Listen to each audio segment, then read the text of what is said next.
Testing? Oh, wait, hold on. Testing. 1, 2, 1, 2. We're gonna get it together here, folks. Testing. Is it working? We got difficulties all the time over here, but we make it through every time. We have special guests. We're gonna make things happen. We're gonna cover some stuff over here. You know how it goes. Okay, we're actually gonna have to fast forward all this. We're gonna have to play this next time. Brought to you by Sadar, Hops and Scotch. Thank you very much. Fast forward. Hello and welcome to Geezy Truth News. It is June 9th, 2020. Thank you very much, everybody. Yes, for tuning for GTN. Very important news, very important times. We got a special announcement right now. Let's get this over with. So we got this. Thank you very much. Applause. Next. Okay, let's get this over. Let's get this show on the road.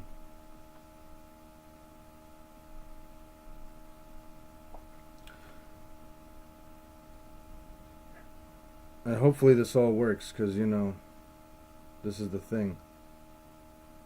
Is that sometimes it doesn't, sometimes it does. Oh, and I have to make sure. Perfect. That's good.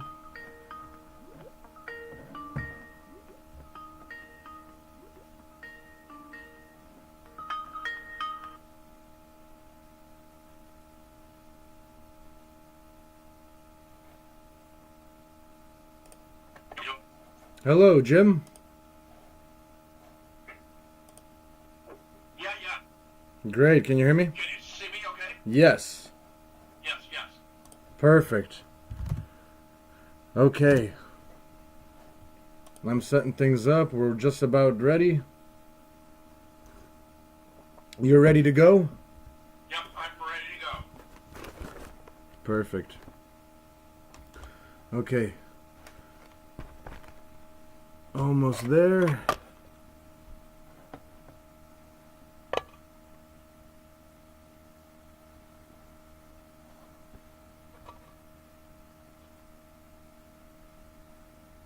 All right.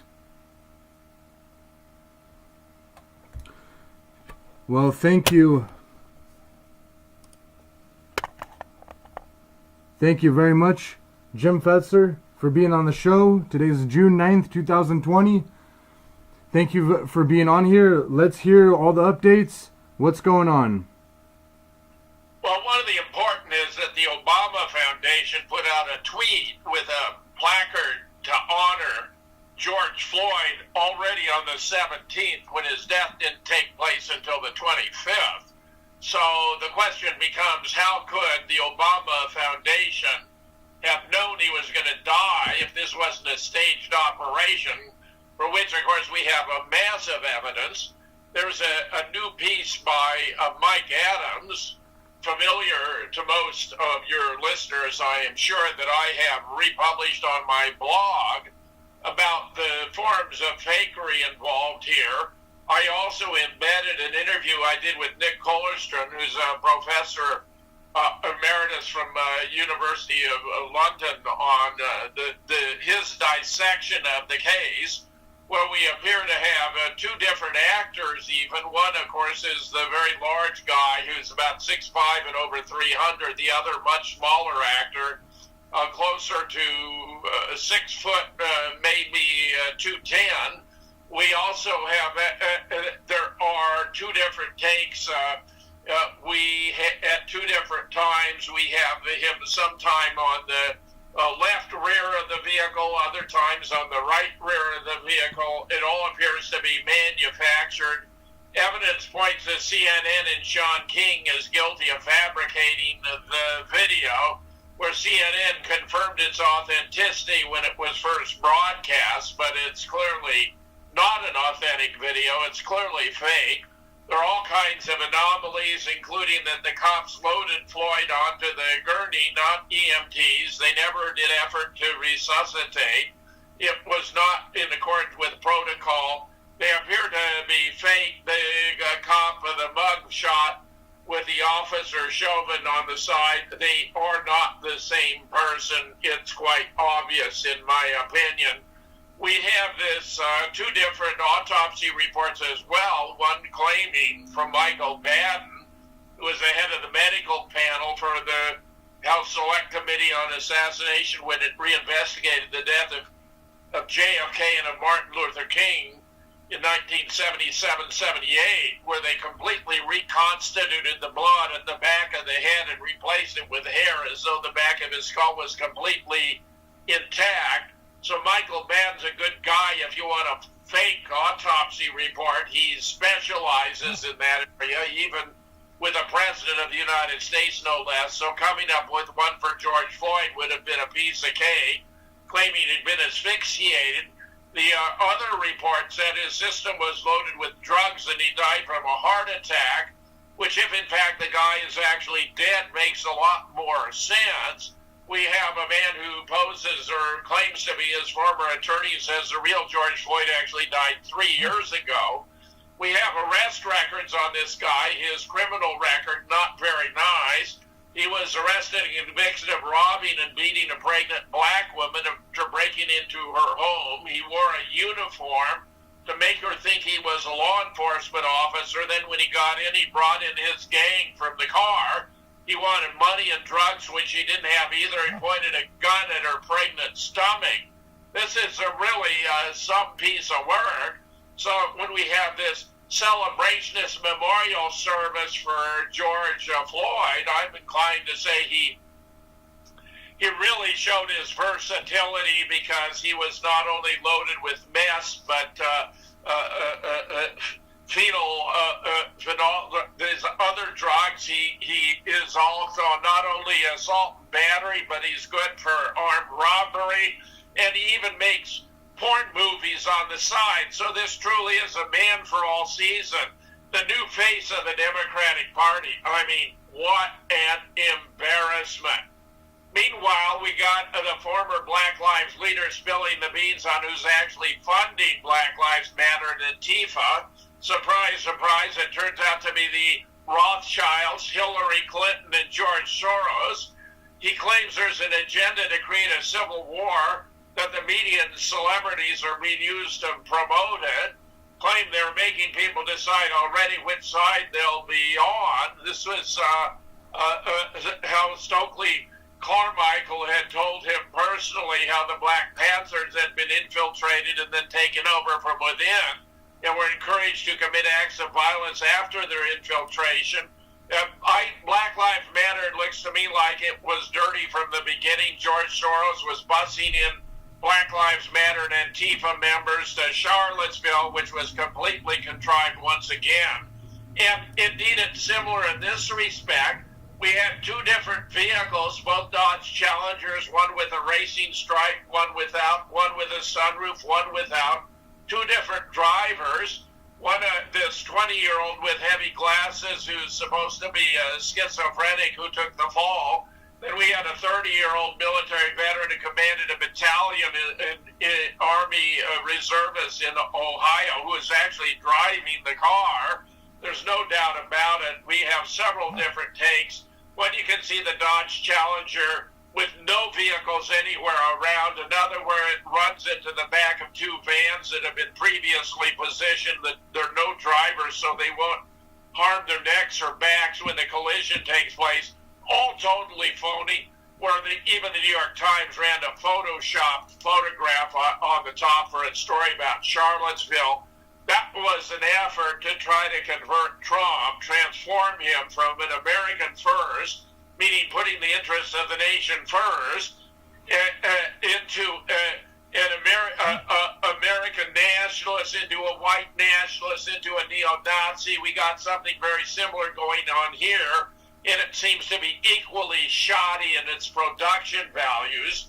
Meanwhile, we have a Brooklyn-based Antifa network helping to organize violence across the country. This Brooklyn branch appears to be particularly important. It's unknown how much criminal activity is being planned there, but it seems to be the equivalent of a bug light for left-wing extremists from across the country and beyond. The group uses images of explosions as its logo, has many close ties to Kurdish terrorist militia in Syria, and the YPG, which has provided many American anarchists with military training, some of which appears to be being used in the riots. Many Americans have complained that neither the police nor the FBI appear interested in investigating or prosecuting anarchist paramilitary groups, even when they're leading the worst and most deadly riots in modern history. It's not hard to figure out why. Recently, New York City Mayor's Bill de Blasio's own daughter was arrested among the rioters in the city he governs. We have photographs of her rather scandalous, practically naked on a subway, extremely unattractive girl, clearly an Antifa enthusiast. We have vice presidential contender in Virginia, Senator Tim Kaine's son is another example. A third Antifa organizer was exposed as the grandson of a judge and the nephew of a congressman who's also now a judge. So there are a lot of players here who have a vested stake. Meanwhile, it's important to realize that George Soros has continued to infiltrate the American judicial system. He's been putting a lot of money into races for district attorneys, for example, in Arlington County, Virginia, Fairfax County, Virginia. He appears to have been responsible for getting Keith Ellison, who is a longtime radical, who's praised Antifa, described his handbook as the one that strikes fear in the heart of Donald Trump, into his position in Minnesota, all completely unfortunate, but showing how a billionaire with improper intent can do a lot of dirty work behind the scenes and cause a lot of damage. Those who are aware of Soros know he's actually indicted in several foreign nations for criminal activities, as well should be the case right here in the USA. Meanwhile, the Minneapolis mayor declares rioters must practice social distancing and wear masks or risk arrest. I mean, how absurd is this? We burned down the whole city, but stayed 6 feet apart. I mean, this is just showing the absurdity of the situation, where they're not arresting these people for the riots and the looting, which is taking place on a massive scale. We have the Minneapolis Council majority backing disbanding the police force. I think at a time with massive riots and looting, where people are being injured, some are being killed, it's not a very astute timing to be talking about disbanding police forces. I've seen interviews even on CNN with one of the protesters where the anchor is reasonably asking, well, what are you going to do in relation to people who have are subject to robbery or rape or burglary and so forth? And then the rioter was at a bit of a loss. He said, well, the police are only working the rear end after crimes are committed, that they want to invest in the front end, to keep them from happening. In other words, turn the police force into social workers. But we're doing that already. We have all kinds of social welfare programs. We try to benefit the education of the members of these communities. It doesn't seem to be doing a whole lot of good, but the idea of disbanding the police flies in the face of all of the evidence we have. I mean, historically, by far the most crimes in the United States across the board, I'm talking like 20 different crimes, murder and non-negligent embezzlement, forcible rape, vagrancy, motor vehicle theft, offenses against family and children, prostitution, commercialized vice, stolen property, buying, selling, receiving, robbery, fraud, weapons, carrying, possession, vandalism, burglary, aggravated assault, liquor laws, violent crime, drunkenness, disorderly conduct, driving under the influence, other assaults, larceny, theft, drug abuse, property crimes. All of those are led by blacks. where the second most group on a per capita basis is Native American Indians. And that, of course, makes sense because they are in the socioeconomically deprived status where they need more resources than they tend to have available, and they have basically nothing to lose because their lives are so impoverished, where Asians are by far the most law-abiding, and then white Americans, worse than the Asians, but much more law-abiding than the other racial groups mentioned here. Normally, of course, we think of American justice as race-neutral. Equal justice under the law is intended to mean that regardless of your race or your religion or your ethnicity or your age or whatnot, you're going to be judged by the same standards under the law. We all know, I think, who have any experience with a judicial system, it doesn't play out that way, but that's the idea. Turns out New York crime statistics provide further evidence. From 2014, blacks committed 62% of the murders, while Hispanics committed 32 more. That's 94% already. Shooting 75% by blacks, 22% by Hispanic. That's already 97%. Rape, 43% black, 46% Latino. That's already 89% of the rapes. If New York City were all white, the reduction in rape would be 83% murder, 91 shooting, 96. So you'd have a really substantial change. Which means that these ethnic minorities who are pleading for special treatment actually are causing most of the crimes in the U.S. Here's a very nice cartoon.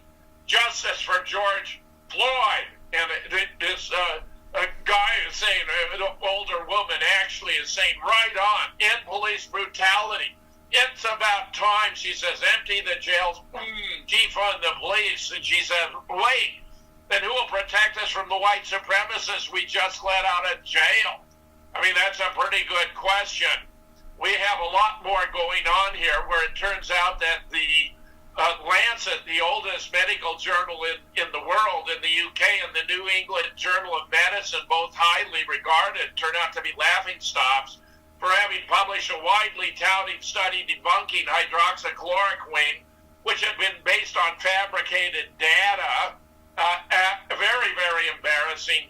The Lancet study claimed to have analyzed Surgisphere data. This is the name of the company that's supposed to have provided the data collected from 96,000 patients with COVID-19, admitted to 671 hospitals from their database of 1,200 around the world who had received hydroxychloroquine or alone or in combination with antibiotics, but it was all totally fraudulent.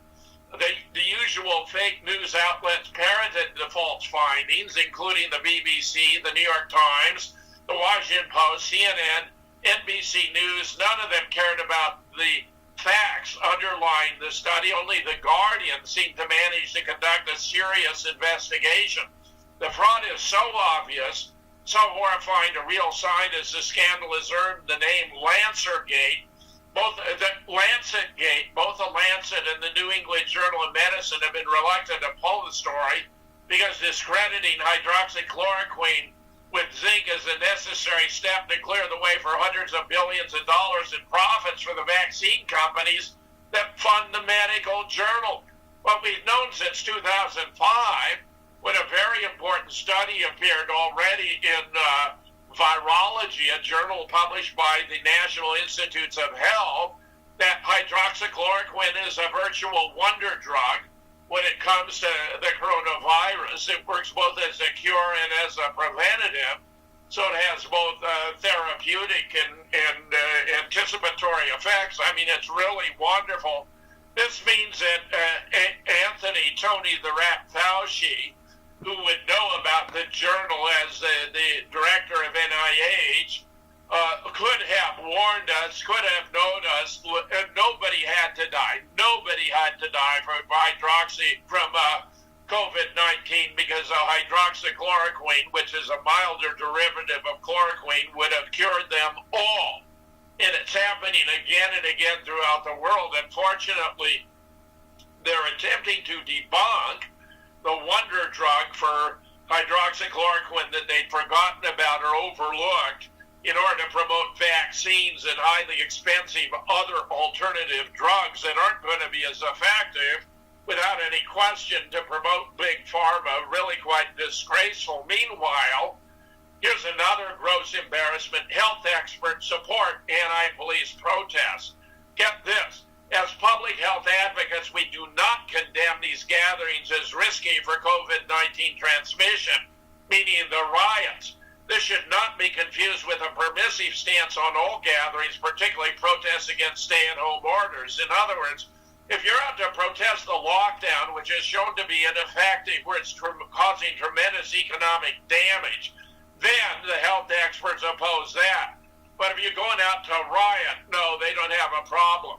Meanwhile, AOC, Alexandria Ocasio-Cortez, is sharing her protesting safely guidelines, where she even tells you what to wear: nondescript, solid color, layered clothing, goggles, a mask, what to bring, water for drinking, snacks, of course, a sign for protest: don't bring cell phone, don't bring anything you don't want to be arrested with, such as a pocket knife or marijuana.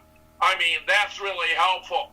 Here's a photograph of a massive protest, which appears to be in Washington, D.C.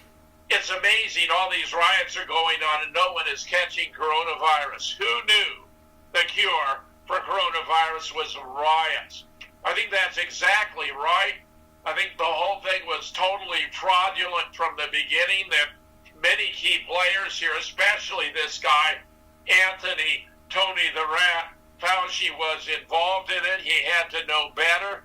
The guy at the Imperial College who came up with a fraudulent model that was predicting 2.2 million American deaths, 500,000 in the UK, who has now walked back his model, was deeply involved. It turns out Bill Gates gives tons of money to these organizations, to the World Health Organization, to the CDC, to NIH, and even to Imperial College, which is rather extraordinary, where Neil Ferguson, who is the author of that study, now has scaled it back to suggest no more than 20,000 will die in the UK, which if you apply from 500,000 to 20,000 to 2.2 million, we might get 200,000 deaths in the U.S. It turns out the effects are actually no worse than a seasonal flu, and for children, from 0 to 17, your risk from coronavirus is no greater than from being struck by lightning. Now, something's been going on that's bothering me tremendously, which is that members of the military, particularly former military and defense secretaries, are criticizing the president for advocating the idea, or at least contemplating using the military to restore law and order. Well, what's he supposed to do in the nation if the police are standing down? If the mayors and the governors are allowing them to go free, in fact, the district attorneys aren't even prosecuting them for major looting. We're talking about all kinds of some of the largest, most wealthy stores in New York City, for example. We have James Mathis. Now, he's a former Marine Corps general, and I, as a former Marine Corps captain, have respect for him as a Marine Corps officer, but his suggesting Trump is a threat to the Constitution is absurd. We have generals denouncing Trump's protest crackdown plan. But how else are we to keep the country safe? We have 89 former defense officials saying they're alarmed by Trump's threat to use the military to end nationwide unrest. Trump continues to use inflammatory language as many Americans protest the unlawful death of George Floyd and the unjust treatment of black Americans by our justice system, they write, arguing the president's rhetoric has become more aggressive and the protests have grown. Well, maybe they don't notice these protests, this looting, smashing all these stores, burning them, police vehicles. It's all unlawful. You'd think they were describing peaceful protests.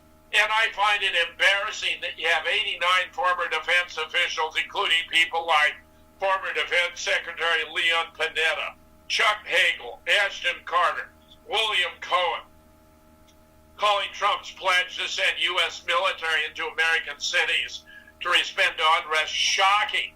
What would they have him do? This last week, when we were threatened with the prospect of 1 million unhinged leftists attending protests in the D.C., where the crackpot mayor evicted all the National Guard unit, that was stunning. Tom Fitton, the head of Judicial Watch, one of the most rational minds in the nation, tweeted, "Criminal left runs amok in Washington, D.C. as leftist mayor continues to suppress law-abiding with tyrannical shutdown restrictions." Really shocking stuff. We've had several hundred more active duty troops ordered to leave the Washington, D.C. area. We have figures like Buffalo City Councilman Rashid N.C. Wyatt, however, live streaming a call for rioters to loot and destroy communities that aren't their own. Think about it. He also said the only reason Martin Luther King was anti-violent is because black people didn't have enough guns. How absurd is that? Martin Luther King was against violence because he knew that it's a losing strategy, just as Mahatma Gandhi was nonviolent, because violence is a losing strategy. Wyatt appeared to be not so subtly implying that violent mobs should go to white neighborhoods.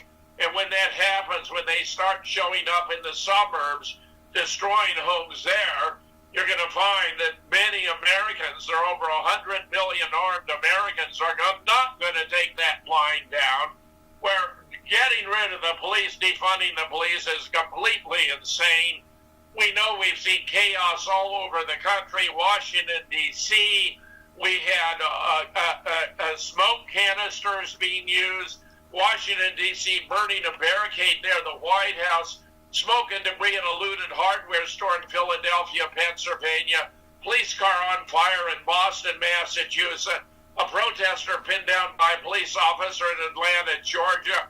Minneapolis looters caught in a safe inside the charred shell of an abandoned police precinct. That's all part of social protest, breaking into safes.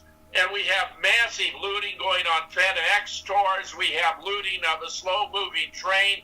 It's completely unbelievable. Columbus, Ohio had a huge bus there stopped for obstruction of traffic. They were actually providing riot equipment to looters, bats, rocks, meat cleavers, axes, clubs, other projectiles.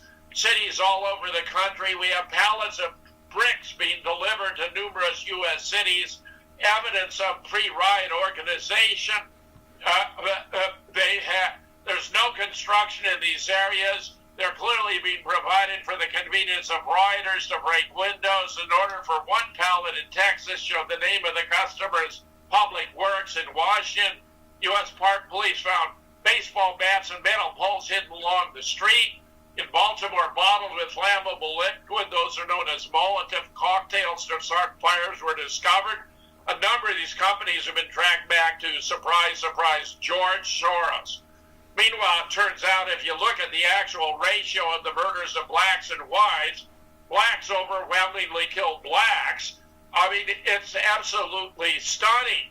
By an order of 5 times as many as whites kill whites, or as whites are killed by blacks, actually vastly more often than blacks are killed by whites. Those are relatively rare incidents.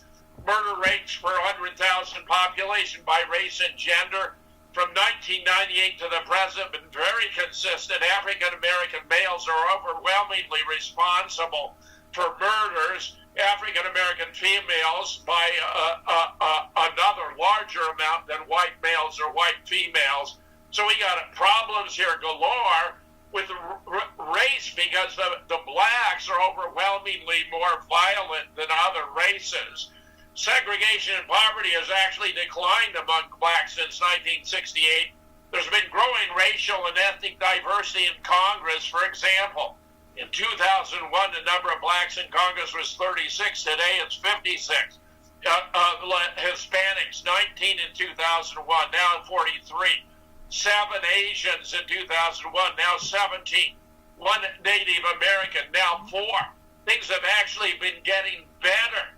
And that's also true economically, because of which a recent Rasmussen poll now, recent, said that among black likely voters, 40% were planning to vote for Donald Trump because he's improving their situation economically.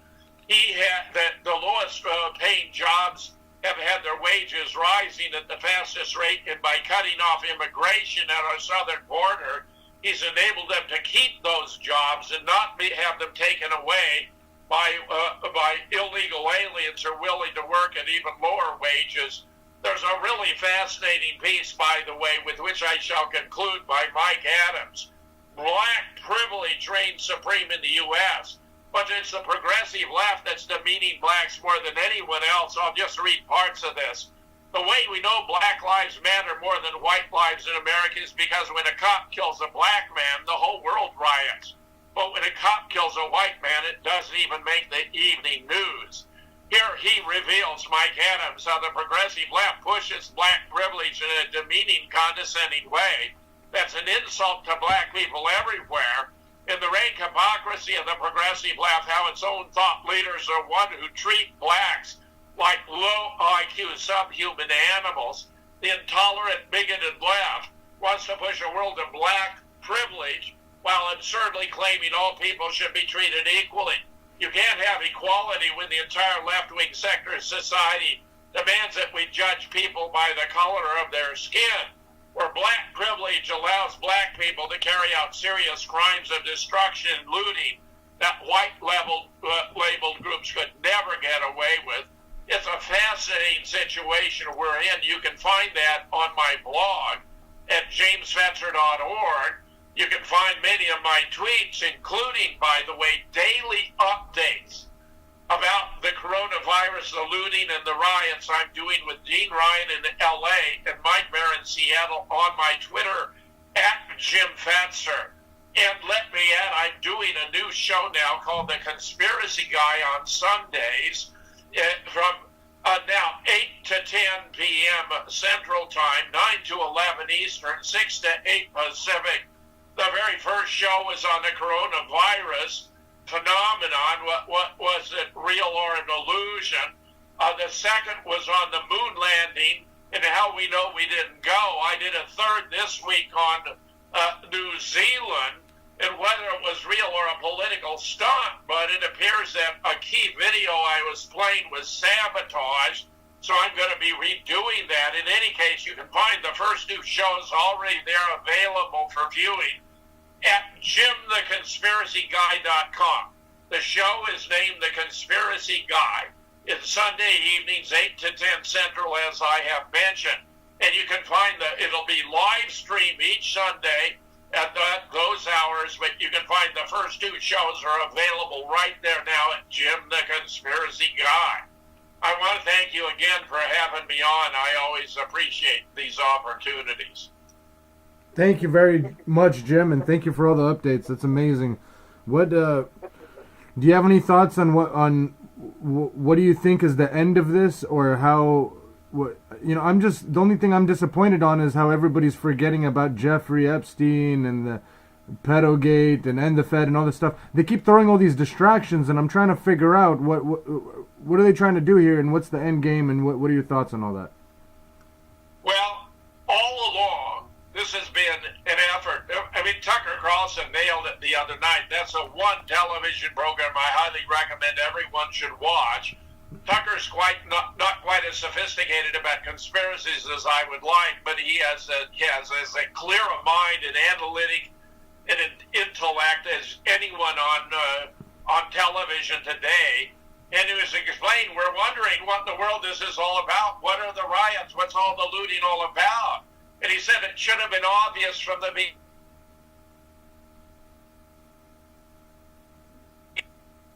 It's like again and again. They began with Russiagate. It fell apart when Mueller testified to Congress, didn't even know the contents of his own report. Then they went to Ukrainegate, but it turned out that Joe Biden was responsible for the kind of quid pro quo that they were accusing the president. Then we had the impeachment, which fell completely flat. Then they tried the coronavirus, but that has now petered out. It's been extremely costly to the country. But no one is going to think there's anyone else who could do more to restore the economy than Donald Trump. He's done it once, he can do it again. So now we have all the looting and pillaging. It's really a Trump derangement syndrome. Hillary still thinks she's going to have a chance to enter the fray. Joe Biden is brain damaged. He can't go 5 minutes without a major gaffe. I will be astonished, even though he has enough now delegates to be the nominee. If he actually emerges as the nominee, that will be stunning, because he's totally incompetent. He couldn't possibly run the country. He won't be able to stay on the debate stage with Donald Trump, who will turn him into mincemeat. It's going to be very, very embarrassing. I believe a lot of this is motivated by the fact that Trump really does have the motive of draining the swamp, and that 70% of our politicians are political elite, including Hillary Clinton, including Barack Obama, including Michelle, I have no doubt, including a whole lot of other key players, John Podesta, Chuck Schumer. They've all been compromised by pedophilia. So I did an interview with Jim Rostock, a Gold Shield detective from New York who cracked many pedophile cases, only to find them quashed by the district attorney. And when I was sharing with him some of the sordid material leaking out about the Anthony Weiner laptop, and I asked if he were surprised, he said no, because based upon his experience, 70% of the American political elite is engaged in pedophilia.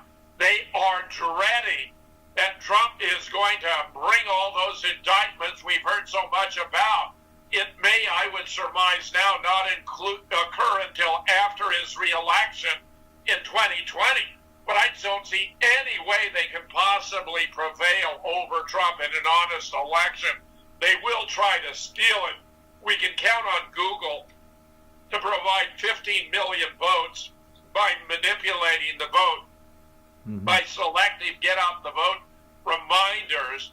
The black audience, which is what gave Joe Biden his overwhelming victory in South Carolina after 30 years in presidential politics. We hadn't won a single primary or caucus. It was because of Google manipulation, but that's not enough to win the election. That's why they're trying to resort to mail-in ballots.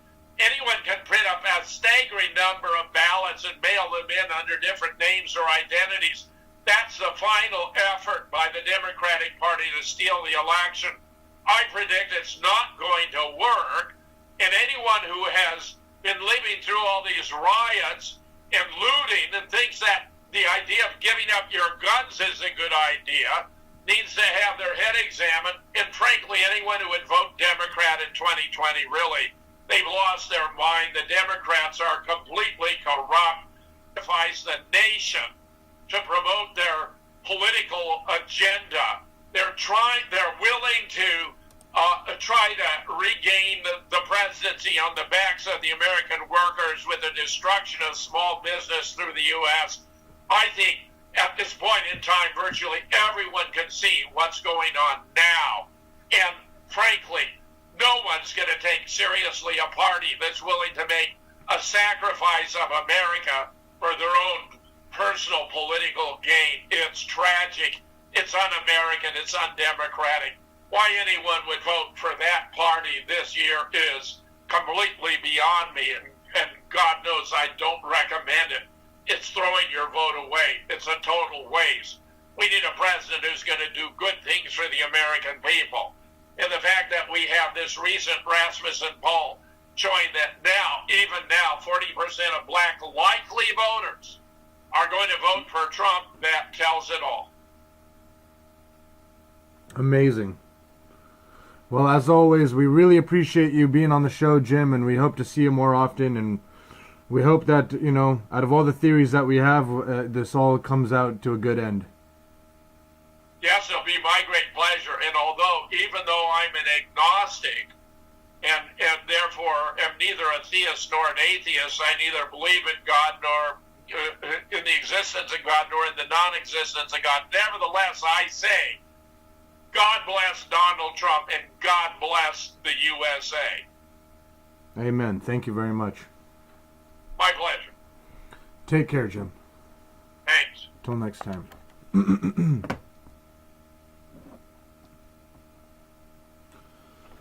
Well, there you go, folks.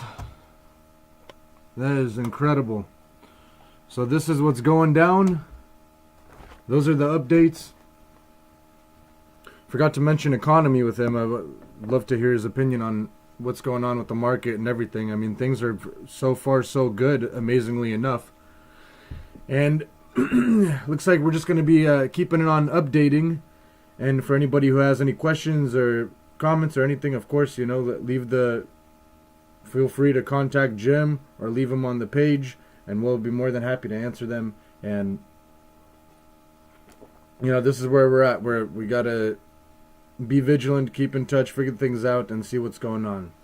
So at this point, I think that's about all we have. So thank you very much, and Jeezy is out.